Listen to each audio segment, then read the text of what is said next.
Hello, everyone. Welcome back to our pod. Hello. Happy Friday. Happy Friday. We're doing what we do best. We're recording this, and then we're uploading it. Yep. It's been a crazy week. It's been a crazy weeks. Yeah, it is, because now it's weird, because now that we're on the same schedule, actually, I feel like you get home and we do dinner, and then you might be a little tired, so we watch something and then get in bed, shower, whatnot. But we're finding your groove. You're now 3 months into your new job, and Yeah. but I'm getting ready to start my work travel, so we're having to batch record so you can have a couple of episodes to go. Tomorrow, and then most likely the following weekend, we're gonna be going a little recording crazy. Hopefully, yes. But yeah, so usually I have something in my brain for us to talk about before we start recording. I don't have that today. Oh. I'm a little tired. It's been a long week. Not in a bad way. It's just been a long week, and yeah. You have anything you want to talk about? Anything I'm getting ready to start my work travel. If there is anyone listening, I do have a friend that needs like Marriott points or Southwest points. So if by chance there's anyone out in the pod sphere listening, DM us. If you would like to help and donate your Marriott or Southwest points, I would greatly appreciate it. But yeah, just, trying to do good in the world. Yeah. So we ended up not doing the fourth show that we were going to do last month, so we didn't really get to talk about what our theme this month was going to be. I know, I was very upset that we missed that one that we missed. We are most definitely going to be doing that soon, and we're going to find a way, because that show charmed the hell out of me. I know, it was so good. We watched the whole season so it was a show that took place in a short period of time. And it was one night. It took place over a few hours, technically. Actually, yeah, technically. And we watched the whole season in like 3 days. Yeah, and I'd watched it all before. Yeah. I got you to watch it, so. And I loved it. Yeah.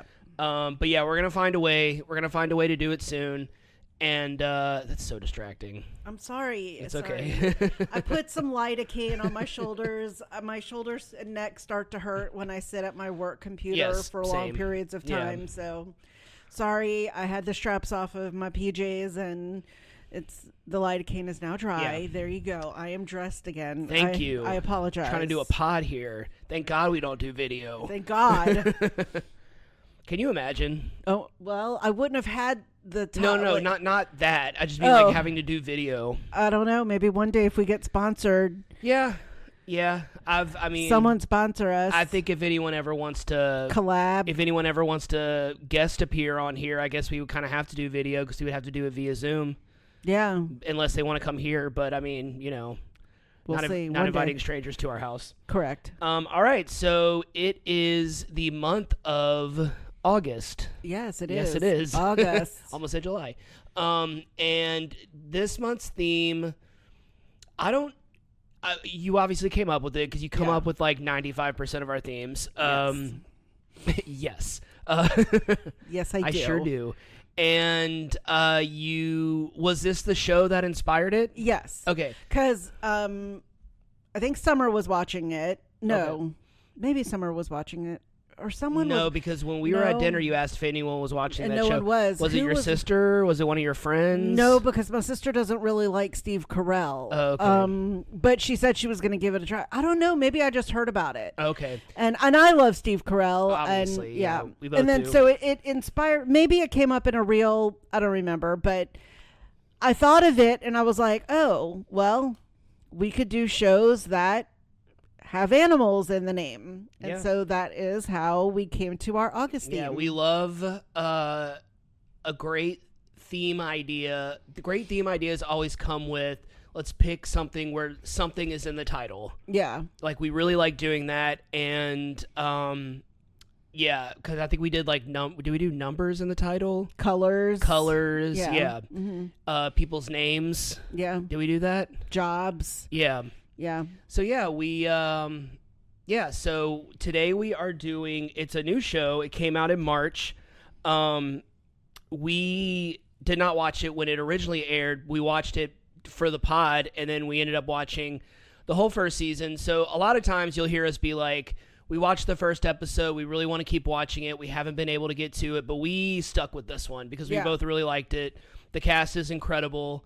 It's so funny. We are doing Rooster. I mean, if you didn't guess already, because we mentioned Steve Carell, and we're talking about a new show, so obviously it's not The Office.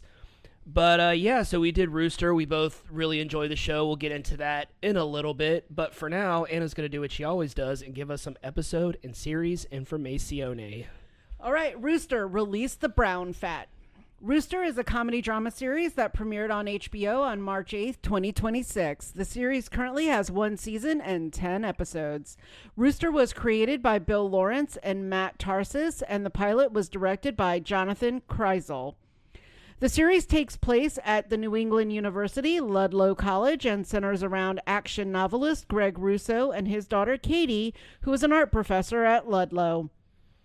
When Greg decides to take a teaching position at Ludlow, he must navigate his complicated relationship with Katie, who is in the middle of a campus scandal due to her ex-husband, a fellow professor, leaving her for a grad student. Rooster stars the legendary Steve Carell as Greg Russo, an action novelist turned teacher at Ludlow who is trying to reconnect with his daughter while trying to move on from his ex-wife.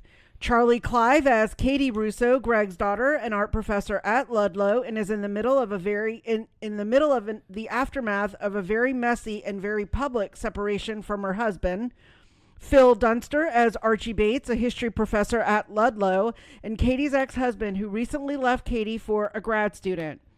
Danielle Deadweiler as Dylan Shepard, an intelligent poetry professor, published author, and Greg's neighbor on campus. Lauren Tsai as Sonny, the grad student who Archie left Katie for, and John C. McGinley as Walter Mann, Ludlow's quirky college president. The best.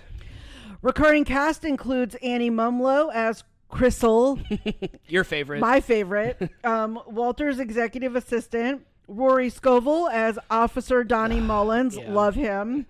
Alan Ruck as Dean Vincent Riggs. Robbie Hoffman as Mo, Sonny's roommate. And Maximo Salas as Tommy, a student at Ludlow who greatly admires Greg. And he also played Pete in The Runarounds, which we also love. Yeah, and we loved. He was our favorite character. The series became an instant hit and has already been renewed for a second season. Steve Carell was even nominated for Outstanding Lead Actor in a Comedy Series during this year's Primetime Emmys. You can currently watch the entire series on HBO Max. So as we're recording this episode, the Emmys have not happened yet. The nominees were just recently announced. Yeah. Not that long ago. And who knows? Maybe he wins. Maybe this is a little bit of a time capsule, but so just in case you don't know who Bill Lawrence is, first of all, where have you been? But so just to give a quick, so a lot of times when we're like, the show was created by this person who also created, but his resume is so long and impressive that I kind of just have to go. So this guy, if there was like a Mount Rushmore for like modern comedy show creators, he would be up there, like, hands down. So the following that he created, he started with Spin City. Okay. Alan Ruck was insane. He also likes recasting people. Oh yeah. So Alan Ruck, I believe, was on Spin City. I don't remember. I didn't. It was Michael J. Fox. Yeah. Clone High, one of the most underrated adult animated series of all time. I really wanted to do Clone High when we did Adult Animation Month, but I don't think it was streaming anywhere at the time, but now it is. Such a funny show. I also don't know like how well dated it is, so I didn't want to go there. Well, who knows? Scrubs, one of the greatest, most popular comedies, sitcoms of all times, which just got a reboot. They're doing a second season. The reboot season was so good. Anybody who hasn't watched it, go on Hulu and watch it. It's so funny. Cougar Town, which maybe not everyone loved that show, but it was around for a while. Oh yeah, my sister loved that show. Shrinking, which has gotten recently popular. I think that show came out in 2023. And other than Rooster, probably his most acclaimed show, Ted Lasso. So, yeah. And then what's his name? I just had it in my... Oh, Phil Dunster plays Jamie Tart in Ted Lasso, the Archie. He played, yeah. Gotcha. So yeah, he really likes recap. And obviously, John C. McGinley is Dr. Cox in Scrubs, one of the greatest TV characters of all time. So yeah, he's got a resume. He books. So he booked. So just in case, usually we do that, but I'm just like his resume is too long. I'm just gonna have to spout it off.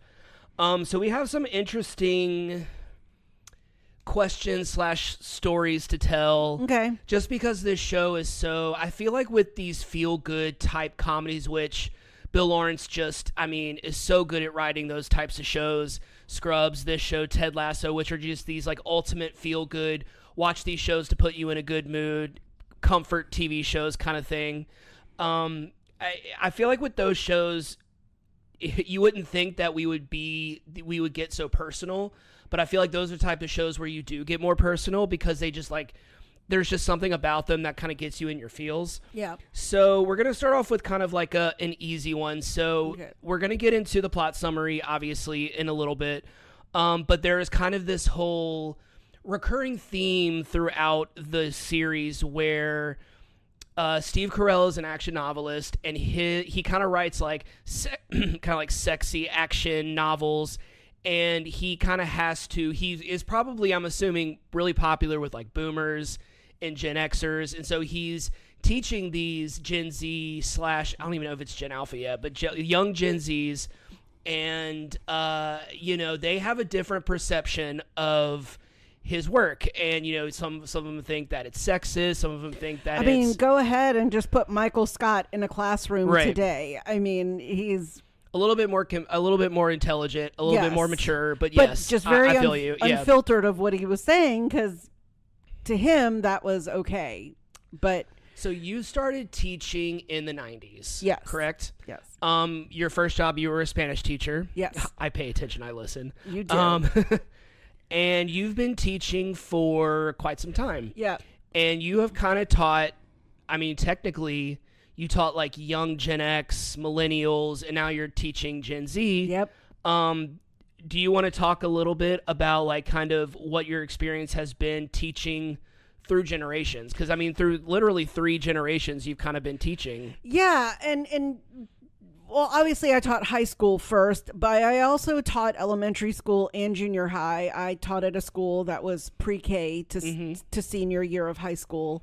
And then I have taught at the collegiate level at law schools since 1999. So for, over a quarter of a century.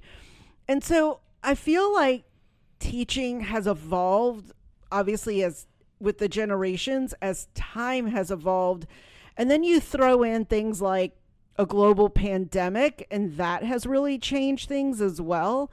I mean, I think back to when I was teaching in the 90s, and I'm always joking about like, what would I do if I didn't do this job? Could I go back and renew my teaching license and go back to teaching high school?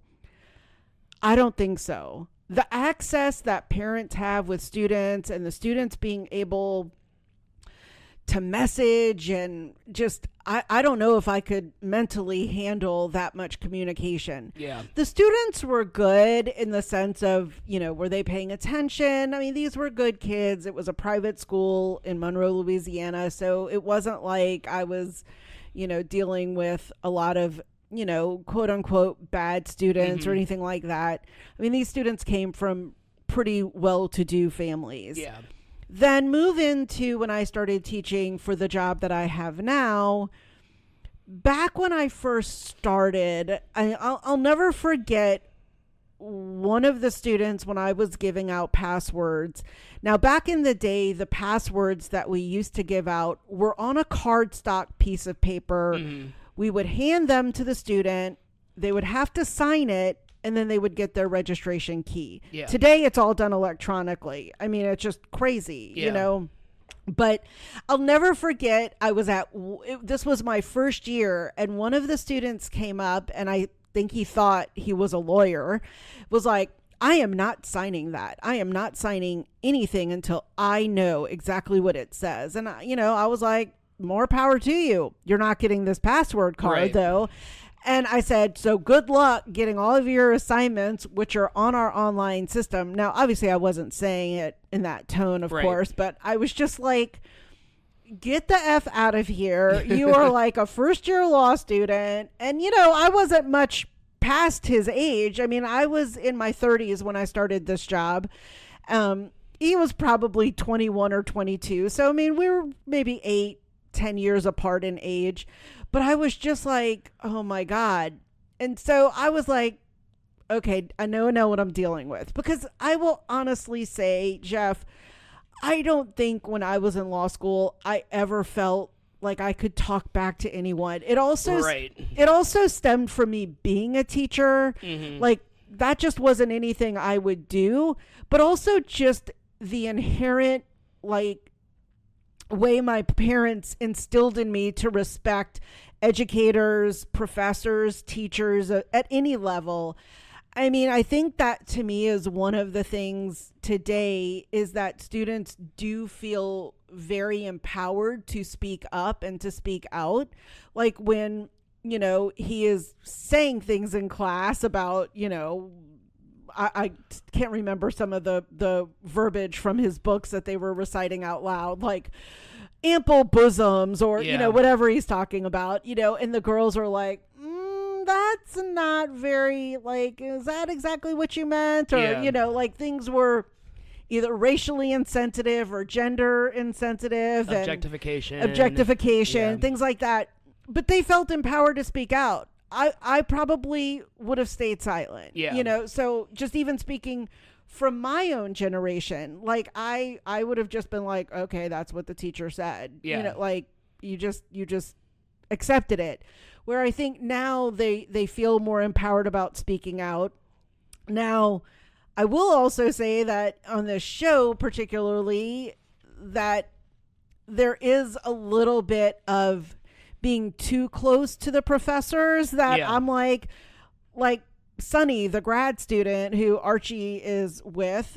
I mean, she's at the president's house in his sauna and hot tub or cold plunge. Yeah. I just was like, I would never go to my professor's house, the president of the university. Obviously, this is a show and, you know, it's a comedy. We're trying, you know, to blend these characters together and have them intersect. I mean, she's trying to get him to help her get this internship. But I mean, you know, I just was like, do these things happen?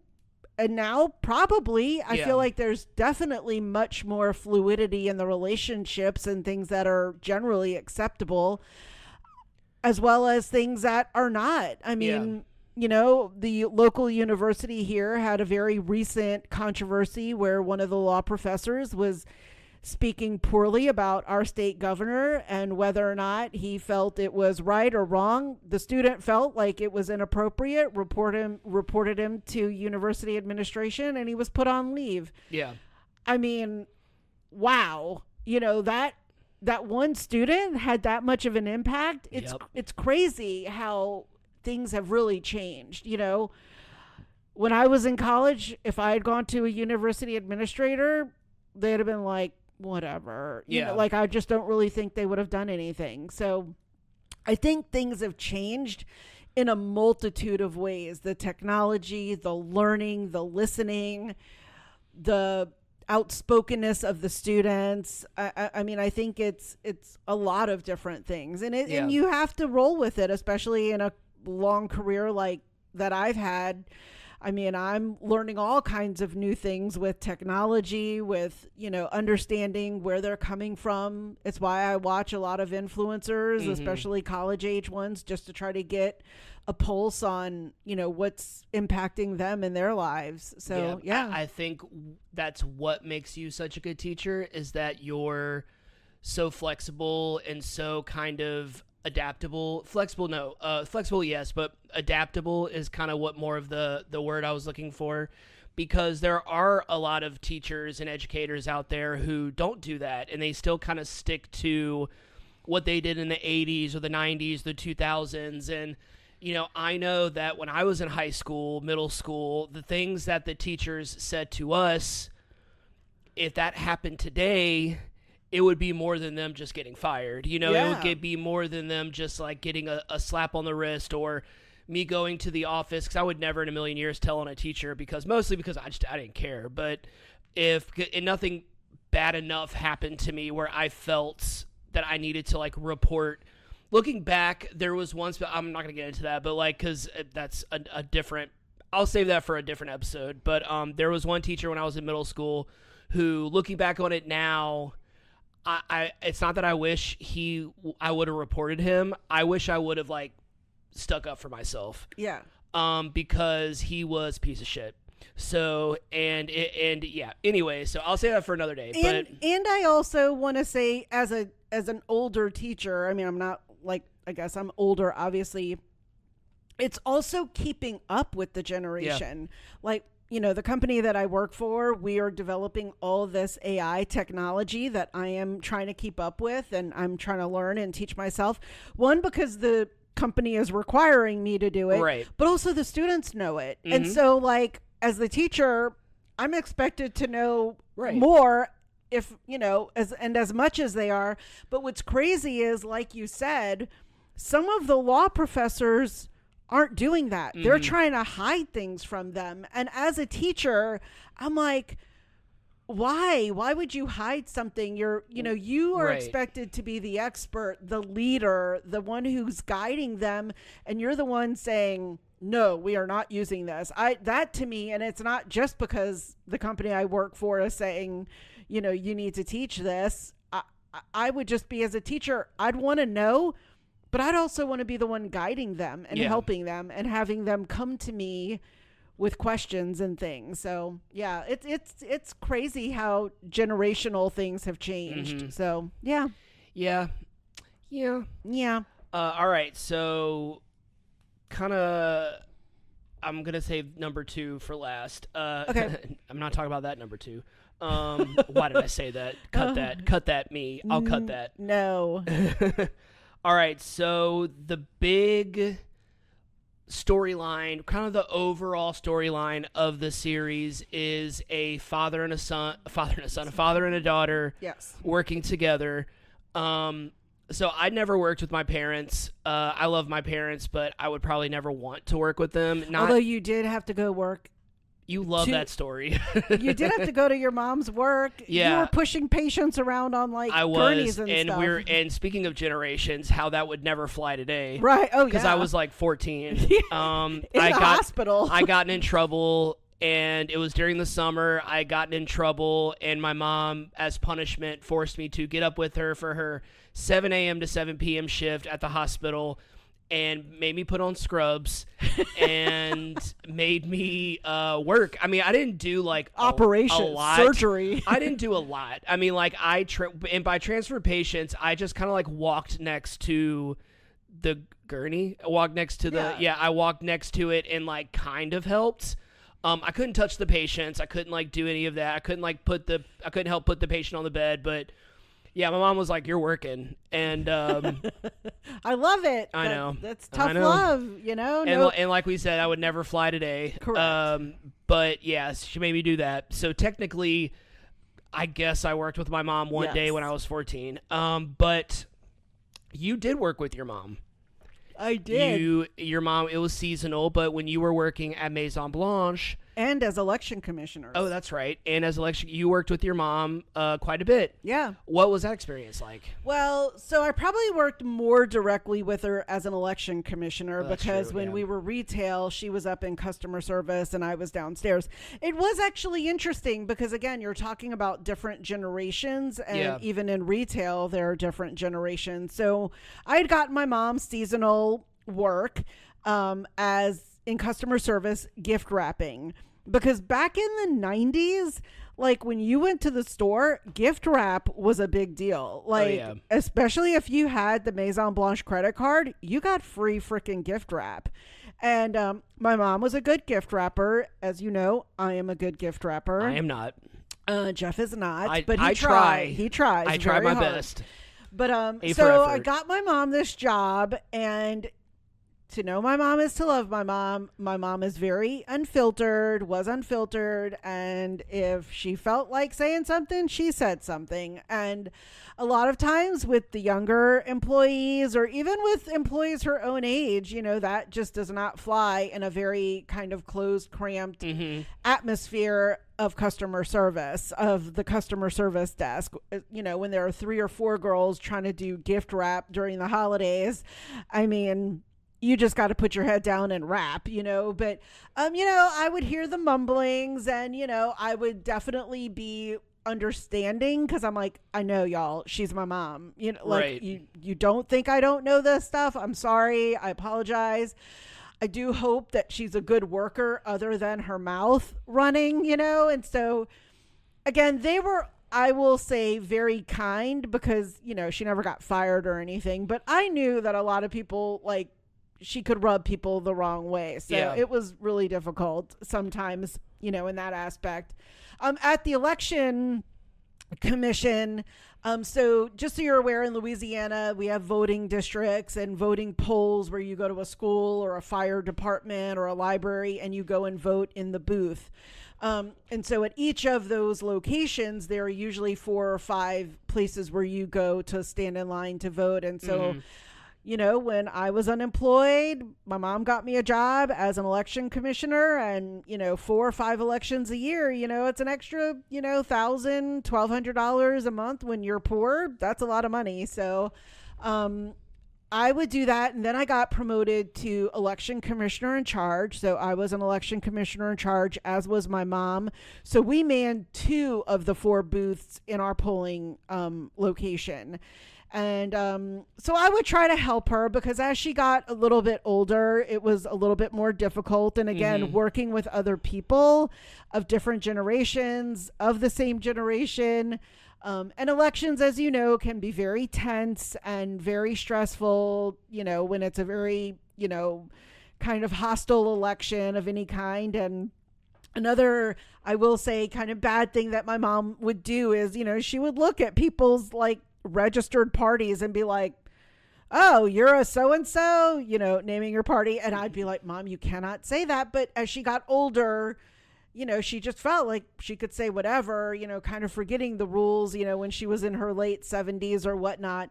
But by 2016, her health was really declining. And if I hadn't put an end to it, and she had wrecked her car by the end of 2016, that was the year that you and I met, I made her retire, and I retired with her. I was like, I'm not doing it either. Thus, I'm not coming into town to bring you, to wake you up, whatnot. And so she had done this for, over 40 years. She had started in the 70s. I mean, I remember her doing this back in elementary school, junior high, and high school, and all while I was in college. So, it was a challenge working with your mom when she's doing a good civic duty, but also like running her mouth, which you're just like, Mom, you can't say this stuff with the general public, like, I know that's what you think, and you don't like that candidate, or you like this candidate. We can't talk about it. And, I do actually think maybe once or twice people may have reported her. I don't know for sure, but towards the end, when I had called the people in charge of the elections, the ladies that we worked with downtown in New Orleans, and I told them that we were retiring, I think they were sort of relieved that my mom was finally retiring but they practically begged me to stay, because I was a good commissioner in charge. I did come back because they had like no one, one election right after the 2016 presidential election. They were desperate. Like, they had a bunch of people drop. That was such a crazy election. And I was like, well, can I be a commissioner in charge? And they were like, well, you have to take the test again. And I'm like, I was a commissioner in charge from like in 2000 until 2016. And you're telling me I have to take the test again? So I came back as just a regular commissioner. And then after that, I was like, I'm not coming back. Yeah. I was like, I did y'all a favor because I know y'all were desperate, but for y'all to make me take the test again when I did this and actually I did it when I was in college, law school, and when I moved back. So I had served well over 20 years of doing it. So I was a little insulted by the city of New Orleans, I will just say. But yeah, so it was good working with my mom. Also, just it was something for us to do together. Yeah. And, I will admit, it really helped me out money-wise. It was something that, Extra kashish. I know I've talked about us doing it, especially now that you work Monday through Fridays. I mean, an extra $1K a year and each of us. There's a voting place literally down the street from our house. Yes. Yeah. I mean, it doesn't get much closer than we are from this voting. It's where we vote. So maybe one day we'll think about it. But yeah, it was good. It was fun working with my mom. Again, it's my mom. To know her is to love her. Most everyone does. But yeah, I did. Yeah, she loved you. All right. So, if a father and a daughter working together is the overall storyline of this series, the overall theme of this series is relationship between a father and daughter, or just a parent and a child. I mean, I would just say that kind of in general. These two. Steve Carell and Charlie Clive, not only do they look alike, not only did she look like a hybrid of Steve Carell and Connie Britton, who plays the ex-wife, their dynamic was so natural and so much fun to watch. They really felt like father-daughter. I had no idea she was British until we saw that was crazy. Yeah, a Vanity Fair or YouTube or something. Hearing her and Phil Dunster both talking British. Yeah. So we both have great relationships with our dads. Some more complicated than others, not in a bad way. Just it's never simple. Relationships with your parents are never simple unless you're not close with them. Maybe that's simple or not. I don't know, but so yeah, let's talk a little bit about our dads. Yep. Me first. Sure. Yeah, so my dad, as I've talked about on this pod, passed away when I was 20. He was a merchant marine, and so he was gone a lot of the time growing up. And so he was usually gone probably mid-August, Labor Day, until like spring of the following year. Because he was working on cargo ships, merchant ships, so he was traveling around the world, would be out at sea. Sometimes, the boat would be on a short trip, so he would maybe come back at Christmas. A lot of times he did, maybe for a week, and then he'd get on another boat. I mean, you're not on a boat, you're not being paid. I mean, it's like cruise ships, that's why they stay on 6 months contracts at a time. So, but I think the thing with my dad was he was always the good cop in our house. I mean, my mom obviously was the bad cop. I mean, she had to be. She had to be. She pretty much ran the house. But I think the thing that my dad, because he was gone so much, when he was home for the summers, we always had the best summers. We traveled all over the U.S. Like, I can just vividly remember that. Like, we went, to Missouri, Arkansas, Tennessee, the Carolinas, Pennsylvania, all the way to New York, Niagara Falls, Florida. I mean, we went all up and down the whole East Coast kind of, Mason-Dixon line stretch of the U.S. And so I think my dad was always trying to make up for always, do I need to move? It's fine. You're good. To make up for the fact that he was gone the majority of the time. So, yeah. What about you? Oh, my boo. I know. My relationship with my dad, I mean, I'm hesitating like I'm about to drop some bomb, but I'm not. It's just my relationship with my dad was complicated when I was young. Because we were just kind of like how mothers and daughters fight fathers and sons sometimes fight. I don't know. I don't know the dynamic as well, just because I've never really sat down and talked to anyone else about it. But my relationship with my dad was very typical in the sense that, like, he was...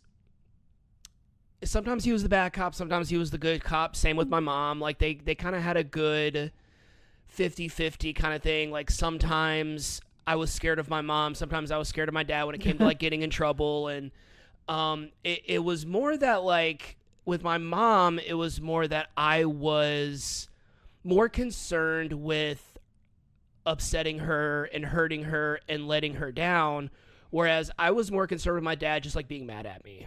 You know what I mean? Yeah, like, yeah. My dad's a great, I mean, you'll never hear me say, like, you know, you'll never hear me complain about my parents really ever, because I have 3 great parents. Yeah. Like, I have a mom who, I mean, she's the best. I mean, like, she's the best. My dad and my stepmom, I won the stepmom lottery. Like, she is the best. And my dad and I are so similar, and I think that's why we butted heads for such a long time. Oh, yeah. And why there was a little bit of a strain between us when I'm saying when I was younger. I'm not saying, like, now. It's nothing that I, like, am bitter about or hold a grudge over. My dad and I are very close now. Oh, yeah. I love my dad. He loves me, and it took me a long time to realize, like, the reason why we did have this strained relationship was largely due to the fact that we were just so much alike, and we are so similar in so many ways, but in bad ways, but in so many good ways. Like, my dad took me to my first hockey game. Like, my dad would take me to my dad would be the one, like, my mom would take me to bring me to horror movies, which, you know, I love. My mom loves horror movies. She took me to go see Scream and Urban Legend and all those movies from the 90s, and we went and saw, like, The Conjuring and Insidious. We saw all these other movies, like, when I got older. But my dad was the one who was always willing to take me to, like, the indie films, because that's more his thing. Like, he kind of likes the weird. Like, my dad introduced me to, like, Harold and Maude. My dad introduced me to, like, Monty Python and all the Mel Brooks movies and the National Lampoon movies. Like, he kind of introduced me to all that. And so I remember there was one time where I really wanted to go see Slums of Beverly Hills. Have you ever seen that movie? Oh, yeah. And it was being promoted as just, like, Natasha Lyonne, who was in American Pie, and David Krumholtz, who was in 10 Things I Hate About You. It was basically like, you know, these teen stars are going to be in this teen movie set in the 70s. And it was a comedy, but it was a very dark comedy. And it was very much like an indie dark comedy, but it was definitely not promoted that way. And so we went and saw it. It was it deserved its R rating. Like, it was very, but I never felt like, I know if I would have watched that with my mom, I would have felt so uncomfortable. But watching it with my dad and hearing my dad, like, laugh at stuff, and it was really when I was probably like 13 at the time. That was really when I really understood how similar we were. Yeah. In the sense that, like, my dad is, like, so creative, and my God, he's so, like, insanely intelligent. And I'm not saying this about myself. I'm just saying, like, it took me a really long time to realize these things about my dad. I mean, you literally just texted him today asking for a dice tray? Yes, a couple days ago. He investigated if he could do it. And that's like my dad too. Like, I feel like my dad was definitely creative and talented, but, like, that's how kind of I feel like I'm close to your dad. Like, my dad loves you. Yeah. Like, I messaged him and I was like, would you be able to make this? Like, we could have totally bought this probably online, but I know he would make it so good and make it to last, and it would be special because he made it for you. And he made you the charcuterie board, if I'm not mistaken. Yes, he made me the ale pie charcuterie board. Yeah. He's so talented. Like, and then, you know, you were talking about, like, laughing and, you know, intelligent and stuff. Like, my dad was the one who got me, like, you know, the Guinness Book of World Records, like the actual books, or the Mad Magazine and the World Magazine subscriptions. But kind of going on your movie thing, like, again, my dad was also into horror. He took my sister to see, like, Dracula, which traumatized her, but I would have loved it. You So it's like those funny things that like, I feel like our dads were probably like really similar in that way. It sounds like it. Every time you talk about your dad, it's funny because every time you talk about your dad and every time you talk about your mom, I'm like, I'm not going to say the exact same, but we had very similar upbringings, it feels like. Because once your parents were divorced, would you say like you primarily lived with your mom? So my parents divorced when I was in 4th grade. From 4th to 7th grade, it was like every other weekend at my dad's house. And then from about 7th, and even I would say until 8th grade. So from 4th to 8th grade, it was like every other weekend at my dad's house. And then once I got into high school, because Woodlawn was so close to my dad's house, it was like 1 week at my dad's, 1 week at my mom's, 1 week at my dad's, and that was pretty much like that 9th, 10th, and 11th grade, pretty much. I think maybe closer to me turning 18, I was primarily at my mom's house. But once I kind of got close to 18, I remember, I don't know if I've talked about this on the pod. I'm sorry. I don't know if I've talked about this on the pod before, but I remember having to go to my dad's house and having to tell him that like I wasn't going to be coming over on the weekends anymore. Oh, because I was turning 18. And my sister did the same thing. No, she didn't, because once she turned 18, because we were still all going to Parkview together, so she still had to like drive us to school and stuff. So I don't think she did that, but. It kind of reached a point where I was 18, I was a senior in high school, and I really just wanted to live at like one place. I think I was just kind of tired of going back and forth. I felt like I was too old for it. I felt like, and it wasn't just because I was turning 18, I just felt like I was getting too old for it, and I was becoming an adult, and like I kind of wanted to just like enjoy my senior year and not have to like pack a bag. And so I remember it was like the first couple months of my senior year, I'd go to my dad's house. But then I remember like going to my dad's house and being like, having to like sit him down. It was just us two, kind of sitting him down and be like, Dad, like I was literally about to turn 18. And I was like, I just think I'm getting too old to do the back and forth. It's not like I'm never going to come over, but like I think I'm going to stop coming over on the weekends. And my dad did something that I was not expecting. My dad started crying. Oh. And my dad and I are both tenderonis. So it's just like I come from a family of tenderonis. So it's just like we're all just we all wear our heart on our sleeves. I think like my dad and I both like try to be this like we don't care and nothing bothers us. But once you get to know both of us, like, you know me. I mean, like, I will say I feel like I am much more emotional than you are. We could battle that out. It might be a tie. You might be right. As soon as I said it didn't sound right. I mean, I was crying today when people were donating, like, Marriott points. I showed to my you friend. a clip of people watching the ending of the new Spider-Man movie, and you cried. You know what? You're right. I started crying. I retract that statement. I was like, oh my god, that was such a good. It was. By the way, the new Spider-Man movie was so good. Go see it. It was so good. It was so good. The ending is so good. All of it was so good. We both were tearing up at the end. I would say like we're in a lot of ways we're equally pretty. We're both emotional people. Yeah. But my dad started crying, and I was not expecting it. It made me start to cry, and he wasn't like bawling or anything, but I kind of saw him tear up, and I think he realized that like I was becoming an adult, and things were changing, and I was the youngest, so it was like when my sister kind of went off to college and she went off and did her own thing, it was like I was still around, so it was like there was still like a kid around. But I think once I told him that, it was like, my kids are grown up now. And I think it really hit him that like we're adults now, we're going off into the world. And I think it was less that I wasn't coming over anymore and him realizing, I don't want to speak for him, but like I think it was him realizing that like I was an adult and like technically I would say I was still a kid, but I was going off into the world and I was going to become my own person. And I think about that day, not a lot, but I think about that day from time to time. And at the time, I thought he was just crying because I wasn't coming over anymore. But as I got older and now having a daughter who's 19 and she's off into the world doing her own thing and becoming this incredible adult, this amazing young woman who we are both so proud of, how independent and self-sufficient and incredibly sweet and mature and intelligent she is. I get it now. You know what I mean? Like it's not that specific thing. It's just like the overall thought. But just to kind of summarize everything, like my dad and I went through a lot of turmoil when I was a teenager because I was a rebellious teen. I got in trouble a lot.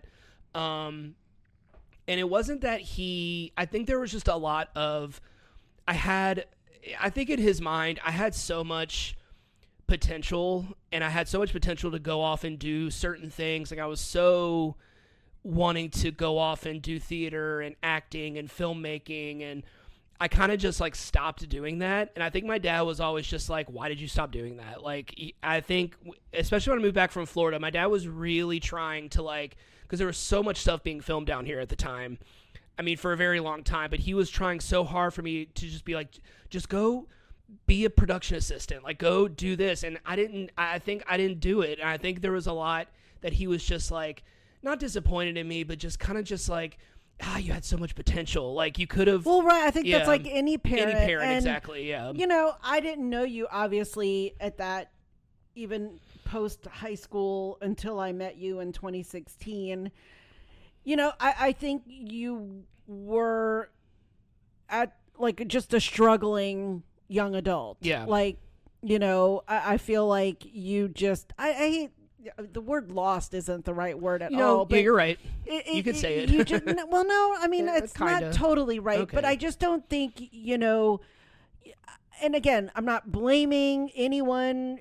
I just feel like, yeah, your dad thinks you had a lot of potential, but I do always wonder, like, how much did they actually encourage you at the time when you were finishing school? And you've taken some of the blame that, you know, you didn't go off to college or whatever. Yeah.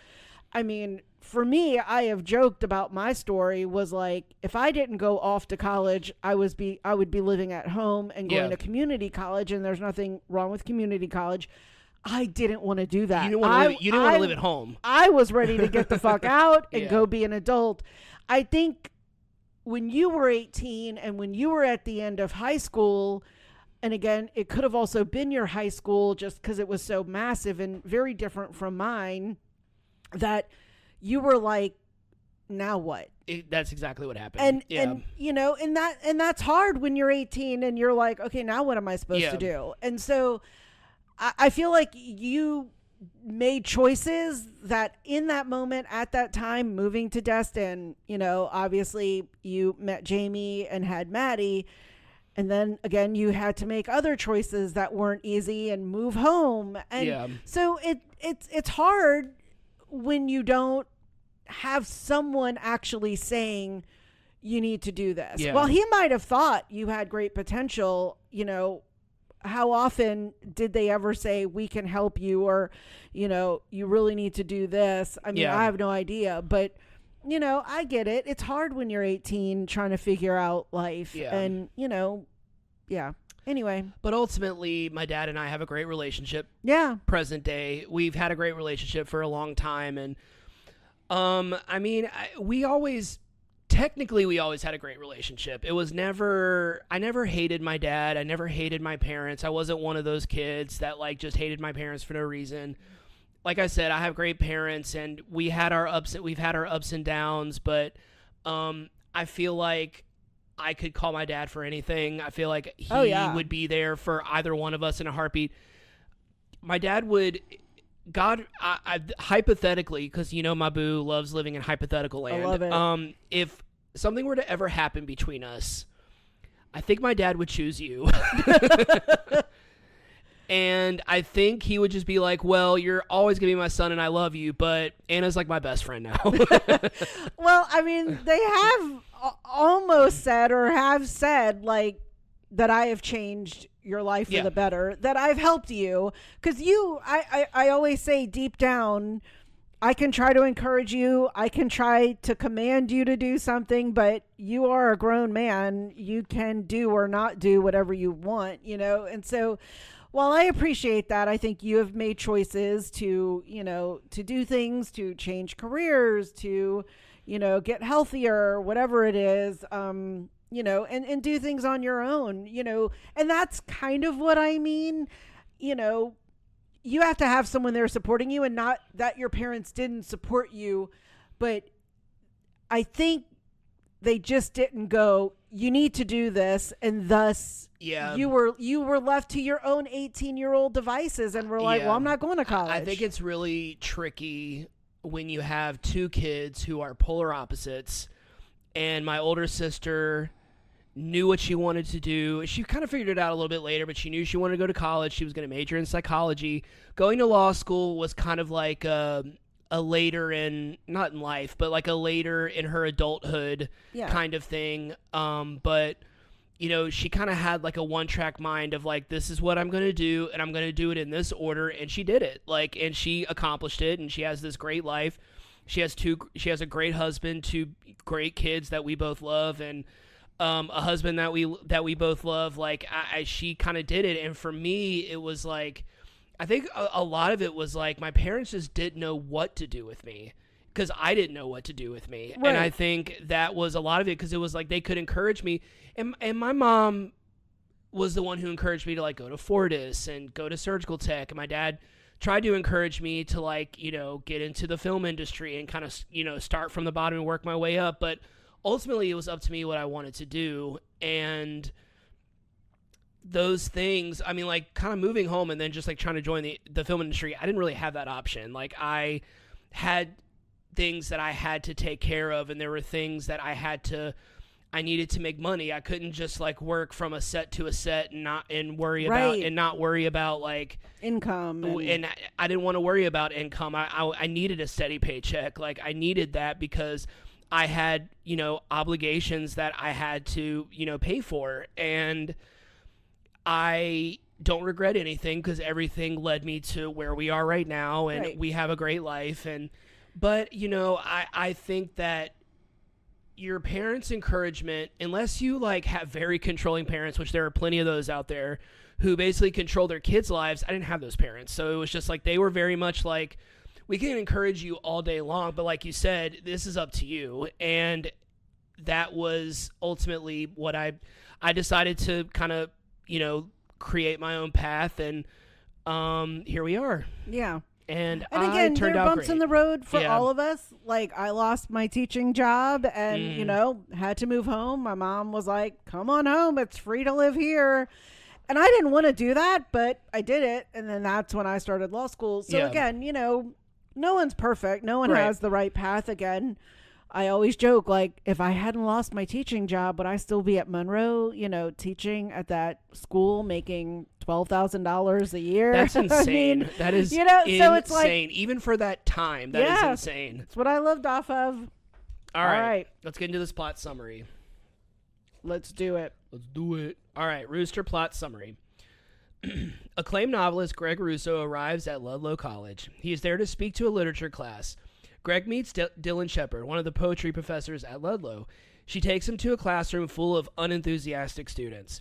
During the Q&A section of the lecture, one of the female students calls Greg out for the subtle sexism in his novels, which she kind of becomes a recurring character, and their dynamic is like one of my favorite parts of the show because it's very small. It's only maybe like 1, 2 or 3 lines an episode, but it's always so funny. And that's what I mean. It's like, back in the day when you had a guest speaker in class, like you would never speak up. Like they were there to talk and you were there to listen. Greg barely manages to recover and continues to fumble, giving answers showing that he is a bit socially awkward. After the lecture, Dylan introduces Greg to Walter Mann, the college president, and Crystal, your favorite, his assistant. It is revealed that Dylan has never read any of Greg's books, despite showing interest in their email exchanges, but then Greg admits he's never read any of her published works, despite saying he did earlier. They both promise to read each other's work. Walter begins talking to Greg about his fitness regimen, saying he has a sauna at home, which helps release his brown fat. Brown fat. Which is such a 2026 thing to say. Greg tries to show interest, but it is clear he just wants to know how Katie is doing. Katie is Walter's only child and is a professor at Ludlow. Katie is in the middle of a campus scandal. Her husband Archie, who is also a professor at Ludlow, was caught having an affair with a grad student, leading to their separation. Katie is hurt, angry, and humiliated. Walter tracks down Katie during one of her lectures, and the two begin to catch up. Katie admits to being humiliated and feeling extremely awkward since everyone on campus now knows of her personal life. Later in the day, Walter goes to a local convenience store to buy a bottle of water and sees Tommy, the only student at his lecture who showed any interest in his books. Tommy tricks Greg into buying him beer, but the two are immediately caught by Officer Mullins, campus security. I geeked out when I saw Rory Scovel. I've been a fan of his. Like, he used to do stand-up on, like, late-night talk shows and stuff like that. And he's so funny, and he has just one of those voices that, like, he could say anything, and I'll just start laughing. And he's so good throughout the series, so I love him. Tommy admits he deceived Greg, and Mullins decides to let this one go. Later that evening, Greg meets Dylan at a local bar. The two drink tequila and talk about their lives. There seems to be a spark between the two. They talk about their past relationship, and Greg opens up about his somewhat recent divorce. So it's been about, I think he said, like 5 years since they got divorced, which, if you've been married for a really long time, 5 years isn't really that long if you really think about it. Greg walks Dylan home, and she invites him inside. Greg is tempted, but rejects the invite once Dylan makes it clear she wants to have sex with him. Dylan is a little offended by the rejection, and then Greg rejects her a second time. So he gets her to ask him again, thinking that he's going to say yes, but then he says no again. Right. Dylan is like, what the fuck, dude? Like, right. If there was ever a chance for these two to get together, Greg just ruined it. I keep feeling like I'm saying Craig. Greg just ruined it. The next day, Greg confronts Archie. He wants to know why Archie cheated on Katie and humiliated her. Archie admits he still loves Katie, so Greg tells him to man up and make things right. Katie's angry with her dad for getting in the middle of her relationship. She is also confused as to why he wants things to work out between her and Archie, since the reason things didn't work out between Greg and Katie's mother was because she cheated on him. Greg admits that he regrets not fighting for his ex-wife, and he doesn't want Katie to make the same mistake, which is fair, I guess. I mean, we're getting close to the end of the episode. I did a quick summary, but like, so what is your take here? I'm gonna throw a question at you. What is kind of your take on, like, when a spouse has an affair? What is kind of your take on, like, the trying to work things out after the affair, or trying to? You don't have to answer this question if you want to. But what is kind of your take on? Because it's a hot butt. I mean, it will forever be a hot topic, because, you know, having an affair, cheating on your spouse or your partner, it doesn't have to be your spouse, it could just be your partner in general, and then kind of the judgment that comes with giving your partner a second chance. Like, what's kind of your take on that? It's definitely something that I think I would struggle with, especially because of the affair, and because then you haven't gotten to it yet that she's pregnant. Spoiler alert. Spoiler alert. It was literally going to be in the next paragraph. Yeah, so the grad student actually is pregnant. Mm-hmm. We find out later in the series. We find out at the end of this episode. We find out at the end of this episode. I think trust in a relationship is just like paramount, right? And so I don't know if I could ever, like, look at you and not wonder. Right. I think that would be my constant struggle. I mean, I'd have to, if there was a chance for us to stay together, we would have to go to, like, some kind of deep therapy, both of big us. Time, yeah. I mean, and I've always said, you know, like, I don't know. It would be really, really hard if that were to ever happen. I want to say I would forgive you and want you back, but then I would be like, why did you cheat? Why was I not good enough? Right. Did you not love me? Like, because those are the things that I hate when you see them on TV. Like, it was a mistake. It was just this one time, and I'm like, no. It's so always hard for me to be okay with it. Right. Yeah. Well, I think that, and you just said, you know, trust is so important. The things that, you know, love can only take you so far. Yeah. And if I ever say this I don't say this a lot to people because it is such a hot take, I guess, but it's not that love isn't important in a relationship. Obviously, it's a very important thing, but like love is like third to me. Like, I mean, because you can't, and this isn't me like excusing cheating, because I don't excuse it. I don't think there's any logic to it, but like there is this mentality of you can love someone and still cheat on them. I don't agree with that, but like there are the people out there who are like, I love my wife, I'm just not happy in this specific department of whatever. But to me, like the two most important things in a relationship or a marriage, whatever it is trust and communication. And when you cheat on that person, you have broken both of those things. Yeah. And you really, and I, the third as well. Like you and I, because I mean, like, because to me, it's like I still love you, and it's like no, you don't.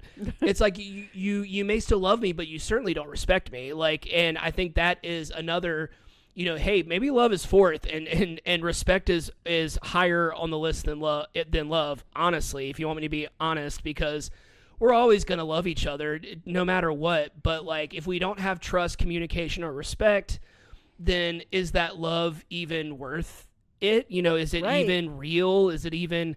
It's such a tricky thing, because there are so many people out there who have had affairs and have cheated on their partners, and they did give each other a second chance, and they worked things out, and they, made it work, and, maybe it made them stronger, maybe it changed their dynamic, maybe it was something that, once again, not excusing it, not kind of not excusing cheating, but like maybe that was the something that like made the change in their marriage, that maybe it made it, not that it made it for the better, but like it evolved their marriage. But to me, it's just like, I know you never would, but like, and I never would either. We both know that. But like, I know that like, if you ever cheated on me, I would never be able to recover from it. Like, I don't think... I would rather you steal my money.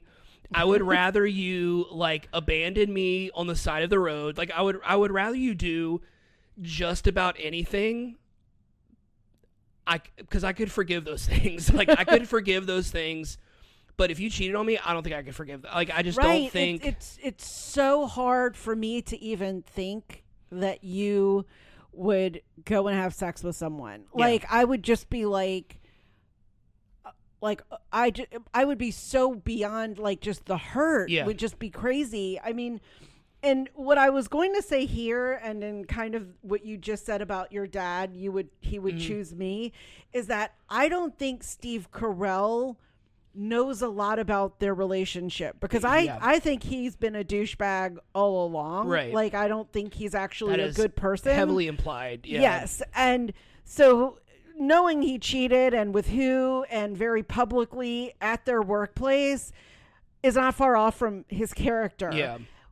And Steve Carell is essentially like, I want what you want. And she kind of wanted him back, where like, I think, like, if something happened with us, like, let's say, you cheated on me, and your dad, and I think even Gina and Shelly would just be like, have you fucking lost your mind? Like, they would be upset, but for me, and I don't know if they would take my side technically, because you're their child, but I mean, I think my mom, I think she raised me, and again, kind of like my dad, going to my dad, I just think he would be really upset for me. Like, my sister had kind of a bad first marriage, and they did not want my sister to be with him. She married him, and she eventually got out of that bad relationship. But I think my parents were both really hurt that she went through with that marriage, and,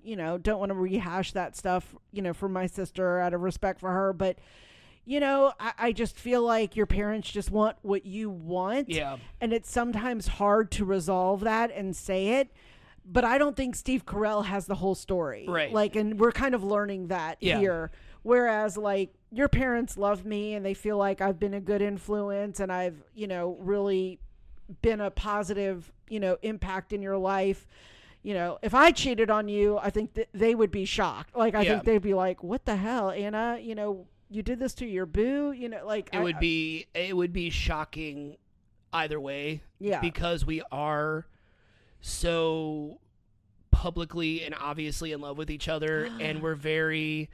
It's just, you know, and we don't, you know, we're not like PDA, and we're not like posting couple selfies on Instagram. It's very much like 24/7. It's very much like when you're with us, you can just tell that like we have a very naturally loving relationship, and we're not trying to make it anything. And by the way, nothing wrong with posting couple selfies. We're just not that couple. Like, right.